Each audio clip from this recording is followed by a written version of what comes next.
That's a Xanny, causing me to sleep and I ain't planning it. Yeehaw!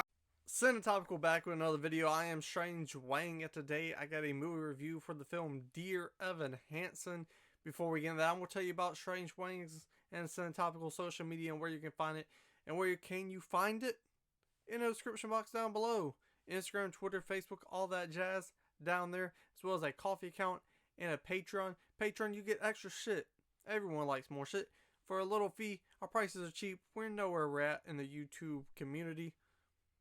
So, give us $2. That's all I ask. But, if you just want to support, and you're like, I don't need to see any more of these guys, but they're following their dreams, they're making their goals and stuff like that, donate a little bit of Bob De Niro to that coffee account. But, you can always subscribe because that's free and it helps out the channel more. But, before we get to the review, I actually personally wrote a letter to Evan Hansen myself, so I'm going to go ahead and read it. Dear Evan Hansen, your movie absolutely sucks.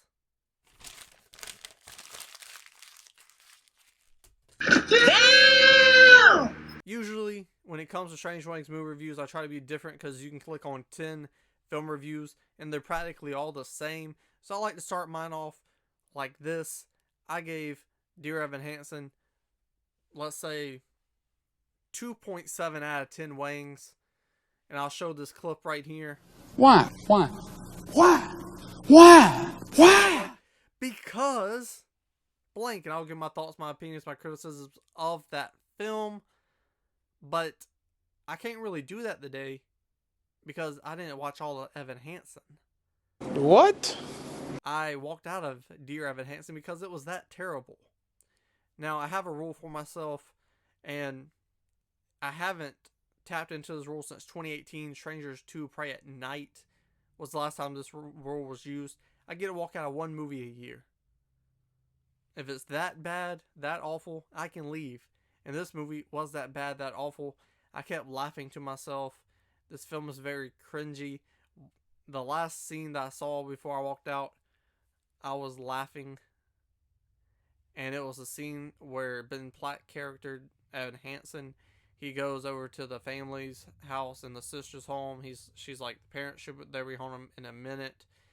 And the only thing that came to my head was Chris Hansen from To Catch a Predator, because Ben Platt, that motherfucker looks 30. Am I lying? And Ben Platt, he's supposed to play Evan Hansen, hence the title, and he's supposed to be in high school, but he looks 30.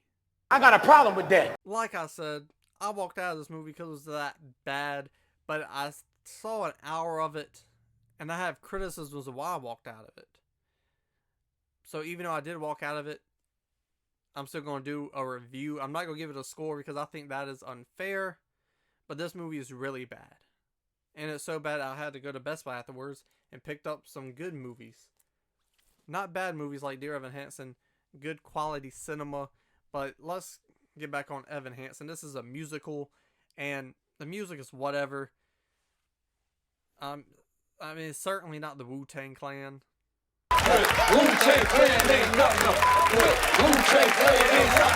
It is not my style. I would not go out of my way to listen to the soundtrack in my free time. Nor would I ever go and rewatch this movie again in my free time. Why not? Because this film is in your face. I swear to sweet baby Jesus. That director, Steven Kapowski, I don't know how to say his name. It's Chbosky.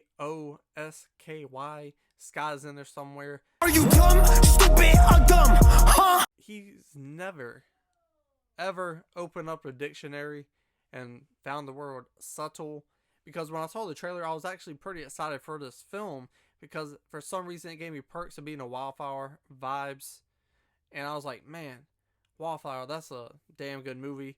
Maybe this will be something similar, but it's a musical. But the tone, maybe the tone will be the same. And where that movie is very, very subtle, this film is not. There's not one subtle scene that I saw in the first hour of this film. Chrissy from Three's Company, she owns more bras than this film has subtle scenes. What that mean? It means that this film doesn't have any subtle scenes because Chrissy from Three's Company, She doesn't own any bras. Every time you turn on Three's Company, John Ritter, he's looking at nipples. And the other problem I had with this film, besides the casting, again, Ben Platt's way too old to be in this role. It looks weird. It looks creepy. It looks cringy. Some things he does in this movie. And that's leads into what I have a problem with. Because these scenes are cringy and creepy and honestly funny, because I was laughing throughout. The people behind me, they shushed me. They was like, shh. And I was like, out of the respect for your viewing of cinema and self-respect for myself, I'm just going to walk out and leave.